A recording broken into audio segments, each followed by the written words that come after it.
जय हिंद दोस्तों, स्वागत है आपका हमारा YouTube channel golden classes Rampur में। तो आज हम इस वीडियो में पढ़ने वाले हैं क्लास 10 के मैथ का तीसरा चैप्टर दो चर वाले रैखिक समीकरण युग्म। तो इस वीडियो में हम पढ़ने वाले हैं इस चैप्टर का प्रश्नावली 3.2। तो चलिए शुरू करते हैं। प्रश्नावली 3.2 का पहला क्वेश्चन नंबर 1 कहता है, कक्षा 10 के 10 विद्यार्थियों ने एक गणित की पहेली प्रतियोगिता में भाग लिया।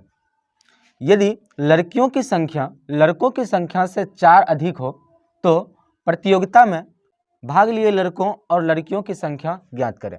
हमें इस क्वेश्चन को ग्राफीय विधि से हल करना है, क्योंकि इससे पहले क्वेश्चन में दिया हुआ था कि निम्नलिखित समस्याओं को ग्राफीय विधि से हल करें। इस प्रकार के क्वेश्चन में हमें यह ध्यान रखना है कि जिसकी संख्या नहीं दिया हुआ हो उसे x और y के रूप में मान लेना है। ठीक है, यहाँ पर आप देख सकते हैं कि लड़का और लड़की की संख्या नहीं दिया हुआ है, तो इसे हम x और y के रूप में मान लेंगे। तो लिखेंगे माना कि लड़कों की संख्या बराबर x, लड़कियों की संख्या बराबर y। हमने यहाँ पर लड़कों की संख्या को x माना है और लड़कियों की संख्या को y माना है। अब प्रश्न में हमें क्या दिया हुआ है, सबसे पहले कि यहाँ प्रतियोगिता में 10 विद्यार्थी भाग लेता है, मतलब लड़का और लड़की दोनों को मिला करके कितना विद्यार्थी है, 10 विद्यार्थी है। तो इसका अर्थ क्या हुआ कि लड़का और लड़की दोनों को अगर हम जोड़ते हैं तो कुल संख्या कितनी होती है, 10। तो क्या लिखेंगे यहाँ पर कि x + y बराबर 10। ये हमारा समीकरण 1 हो गया। ठीक है, फिर लिखेंगे पुनः दूसरी बार क्या कहा जा रहा है कि लड़कियों की संख्या लड़कों की संख्या से 4 अधिक है। अब यहाँ लड़कों की संख्या क्या माने थे, x, और लड़कियों की संख्या को y। तो हमें कहा जा रहा है कि लड़कियों की संख्या जो है वो लड़कों की संख्या से 4 अधिक है। ठीक है, तो इसका अर्थ क्या हुआ कि लड़की की संख्या जो y है ये लड़कों की संख्या x से कितनी अधिक है, 4 अधिक है। मतलब यदि लड़की की संख्या जो है उसके बराबर अगर लड़कों की संख्या करते तो इससे ये कितने हैं, 4 अधिक है। ठीक, तो ये हमारा समीकरण 2 आ गया। अब इसके बाद इस दोनों समीकरण को हमें क्या करना है कि ग्राफीय विधि से हल करना है। ठीक है, तो सबसे पहले क्या करेंगे, इस दोनों समीकरण का दो हल निकालेंगे। ठीक, तो सबसे पहले लिखेंगे समीकरण 1 से। तो हमारा समीकरण 1 क्या है, x + y बराबर 10। अब हम क्या करेंगे यहाँ पर कि y को इस साइड रखेंगे और x को उधर भेज देंगे। आप x को भी रख सकते हैं इधर। ठीक, तो y बराबर क्या हो जाएगा, 10 - x। तो यहाँ पर हम क्या करेंगे कि x का मान अपने मन से कुछ भी रखेंगे और y का मान सॉल्व करने पर निकलेगा। ठीक है, तो लिखेंगे कि यदि x बराबर 5, यदि हम x का मान 5 रखते हैं तो y का मान क्या आएगा, तो आप देख सकते हैं कि 10 - x यहाँ पर है, तो इसका मान यदि हम 5 रखते हैं तो y का जो मान आएगा क्या आएगा, 5 आएगा। ठीक है, फिर से लिखेंगे कि यदि x का मान फिर से कुछ और रख लेते हैं तो x का मान हम रख लेते हैं 4। ठीक है, तो जब x का मान जब 4 रखेंगे तो क्या हो जाएगा, y बराबर 10 - 4, तो y का मान क्या आ जाएगा, 6। तो जब हम x के मान को 4 रखा तो y का मान कितना आया, 6। अब यहाँ पर हम क्या करेंगे कि एक टेबल बनाएंगे। अब इस टेबल में पहले में x और दूसरे में y रखेंगे। तो हमने पहली बार जब x का मान 5 रखा तो y का मान कितना निकला, 5। तो हम क्या लिखेंगे कि x में भी 5, y में भी 5। ठीक, दूसरी बार x के मान को 4 रखे तो y का मान कितना, 6 निकला। तो यहाँ पर x के डब्बा में लिखेंगे 4 और y में लिखेंगे 6। ठीक है, फिर से समीकरण 2 से। तो हमारा समीकरण 2 क्या है, y बराबर x + 4। अब यहाँ पर हम x का मान फिर से उसी प्रकार रखेंगे कुछ भी और y का मान सॉल्व करने पर निकलेगा। ठीक है, तो लिखेंगे कि यदि x बराबर, अब x बराबर हम 1 रख लेते हैं। ठीक है, या फिर 2 भी रख सकते हैं, कुछ भी रख सकते हैं। ठीक, तो x का मान रख लेते हैं 2। ठीक, तो क्या हो जाएगा, y बराबर 2 + 4, तो y का मान कितना आ रहा है, 6। तो जब हमने x का मान 2 रखा तो y का मान आया 6। फिर से लिखेंगे यदि x बराबर, x का मान फिर से कुछ और रख लेते हैं। ठीक है, तो x का मान हम 1 रख लेते हैं, तो y कितना आ जाएगा,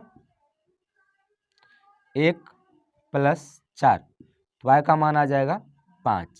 ठीक है, तो इस प्रकार दो दो हल इसका निकाल लिए।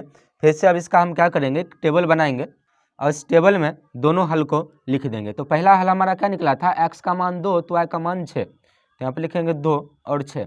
दूसरे बार में जब x का मान 1 रखा था तो y का मान कितना निकला, 5।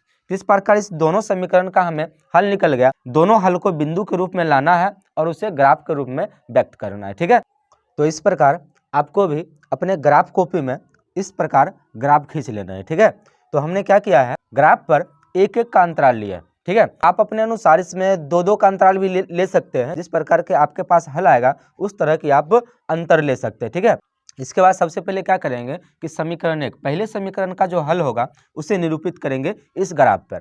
पहले समीकरण का जो हमारा हल था वो पहला क्या है, 5 और 5, तो इसका बिंदु क्या निकलेगा, 5,5 और दूसरा बिंदु है 4,6।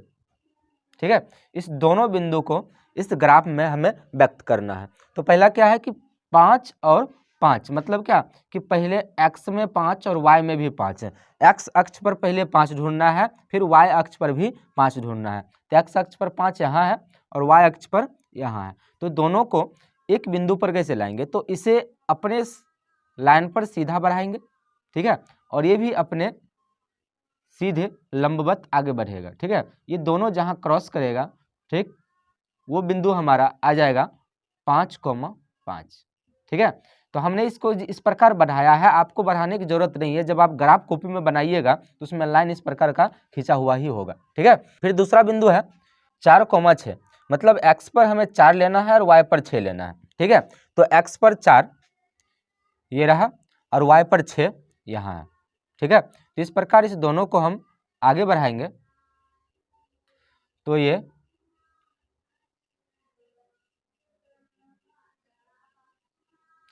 यहाँ पर क्रॉस कर रहा है।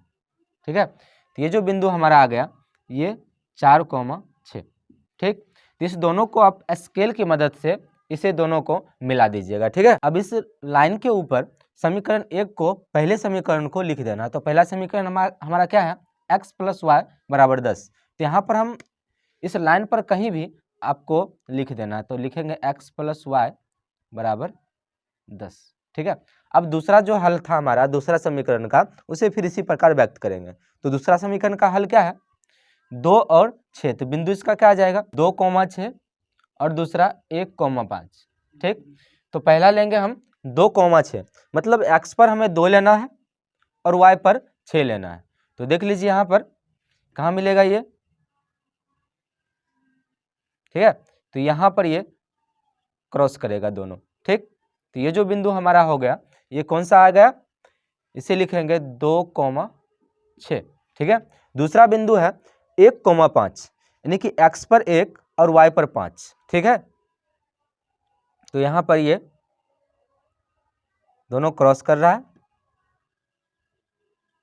तो ये हो गया 1,5। ठीक है, अब इस दोनों बिंदुओं को हमें स्केल की मदद से मिला देना है। ठीक, अब हमें इस रेखा पर समीकरण 2 को लिखना है। यहाँ पर लिख देंगे y = x + 4। अब इसका हल कैसे निकलेगा, हमें तो लड़का और लड़कियों की संख्या ज्ञात करने के लिए कहा जा रहा है।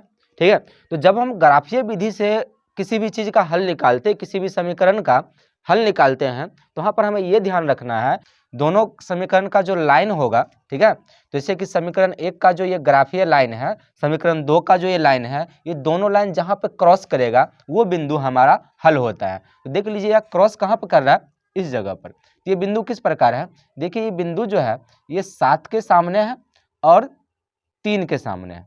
ठीक है, इसका ये बिंदु का नाम हम क्या रखेंगे, ये पहले x लिया जाता है फिर y लिया जाता है, तो क्या इस बिंदु का नाम क्या हो जाएगा, 3,7, मतलब x का मान 3 और y का मान 7। तो हम यहाँ पर क्या लिखेंगे कि इसलिए हल बराबर, हल हमारा क्या निकला है 3,7, मतलब क्या पहले x होता है फिर y होता है, मतलब x = 3 और y = 7। अब x हम किसे माने थे, x माने थे लड़कों की संख्या को और y माने थे लड़कियों की संख्या को। तो इसका अर्थ क्या हुआ कि लड़कों की संख्या 3 और लड़कियों की संख्या यह है 7। ठीक है, तो हो गया ये आंसर।